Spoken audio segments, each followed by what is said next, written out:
At first, it's just a job. You sit in a room with no windows.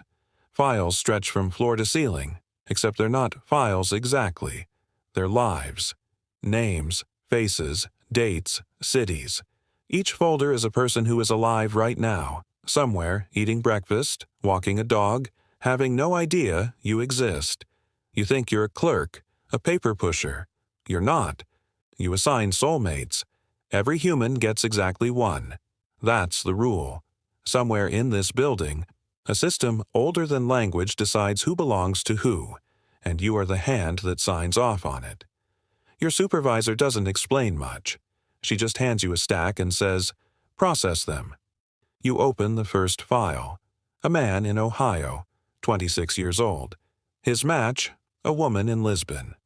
The system spits out a meeting date, 14 years from now, a conference neither of them has reason to attend yet. You stamp it, approved. It feels almost boring, mechanical, until you start noticing the pattern. Not everyone gets a meeting date. Some files are marked differently. Some say age 18. Some say age 80. And some, more than you expected, say nothing at all.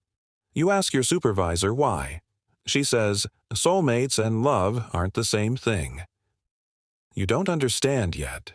You will. She explains it plainly, like it's obvious. The system isn't designed to make people happy. It's designed to keep something else in balance. Populations, choices, timelines that ripple outward in ways you can't see from your desk. A soulmate is a fact. Meeting them is a privilege the system decides to grant, or not. Most don't get it. You sit with that for a long time. Then a file lands on your desk that changes everything. 2 names, a woman in Seattle, a man in Chicago. You pull their compatibility score expecting something ordinary. It isn't ordinary. It's the highest number you've ever seen, higher than anything in your training, the kind of match the system itself seems to want. But stamped across the bottom, in red, are 5 words: do not allow contact. You stare at it. Something is wrong. You check it twice, certain it's an error. It isn't. You start digging. Quietly. You're not supposed to look this closely at a single file, but you can't stop. You trace their movements. The system logs every near miss, every almost. And there are dozens. Same college, different years, missed by 1 semester. Same flight, different days, his ticket changed last minute. Same coffee shop, opposite hours. Once they stood in the same airport terminal for 11 minutes.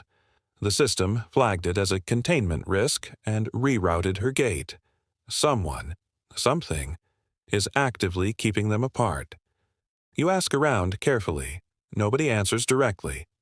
One coworker just says, "Don't pull that thread," and leaves. So naturally, you pull harder. You find an older file buried beneath theirs. A 3rd name. A child who was never born in this version of the timeline. A child who only exists in the version where these 2 meet. Now you understand why the system is afraid. Soulmate connections don't just create love. They create consequences. Children, choices, entire branches of the future that spiral out from a single conversation in a coffee shop. The system isn't matching hearts, it's managing outcomes. And somewhere in its calculations, this particular outcome was judged too unstable to allow. You feel sick. These are real people. Right now, one of them is probably staring at their phone, wondering why they feel like something's missing. You start to wonder how many other "do not allow contact" stamps are sitting in files exactly like this one.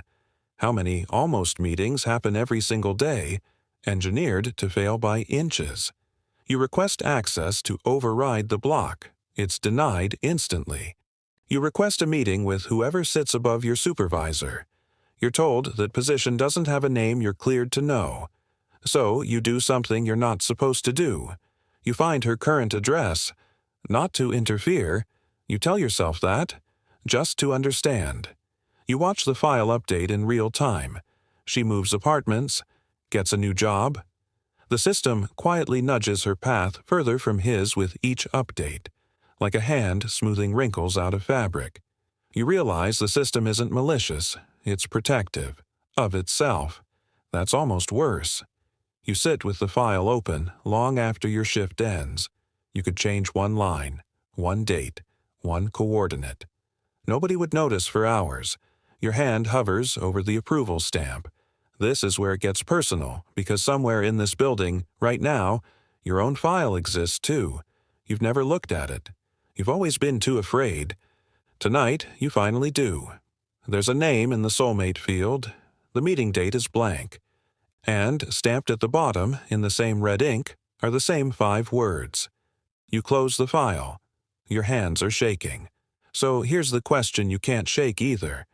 If the system decided your match wasn't safe to meet, was it protecting the world or protecting itself from you?